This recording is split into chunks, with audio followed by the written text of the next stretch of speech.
What is up mga kabuhok? My name is Balbon and welcome back sa ating unboxing series. Ayan, meron tayo dito isang helmet. Ang ating best for today ay isang Shoei helmet. At ito po ay ang X15 Gardner. Ayan, so salamat po sa nakapag-avail. Sa mga bagong pasok po, ayan, Tokyo based po ako. Makikita po ako sa Instagram, Facebook, YouTube, TikTok. Ayan, meron pang ganito.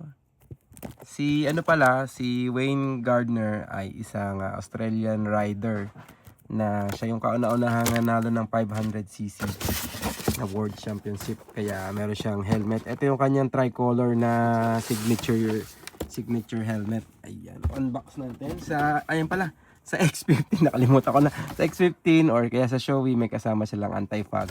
Sa X15 may mga kasama pa siya doon na mga accessories, chin guard, chin curtain, breath deflector. Tapos meron siya laging kasamang styro sa ibabaw at saka sa ilalim.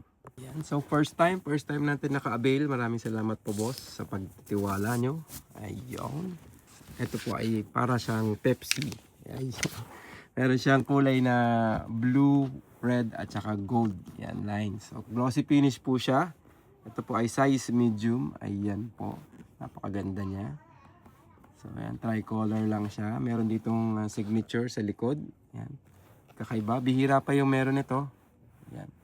So, parang ni-revive lang nila yung colorway. Nilagay nila sa X15. Ang X15 po, ayan po yung top of the line helmet ng Shoei. Ayan. So, napakaganda po nito. Napakalawak ng field of vision.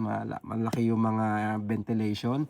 At syempre, yung X15 yan yung gamit ni Marc Marquez na champion ngayong this year. So may mga ventilation po yan dito sa harapan. Isa, dalawa, left and right nasasarado. Ayan.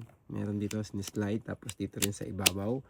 At ito po yung exhaust niya, exhaust vent. Tsaka yung kanyang spoiler. Double D-ring na rin po ito. At production date ay 2005 June. So, ito po ay isa sa mga sikat na helmet ngayon kasi mga rider talaga sinasabi nila ang ganda. Try natin sukatin kung gaano kabigat, no? Simula nung nagamit ko yung Neotech na napakabigat na almost 2 kilo na Shoei modular.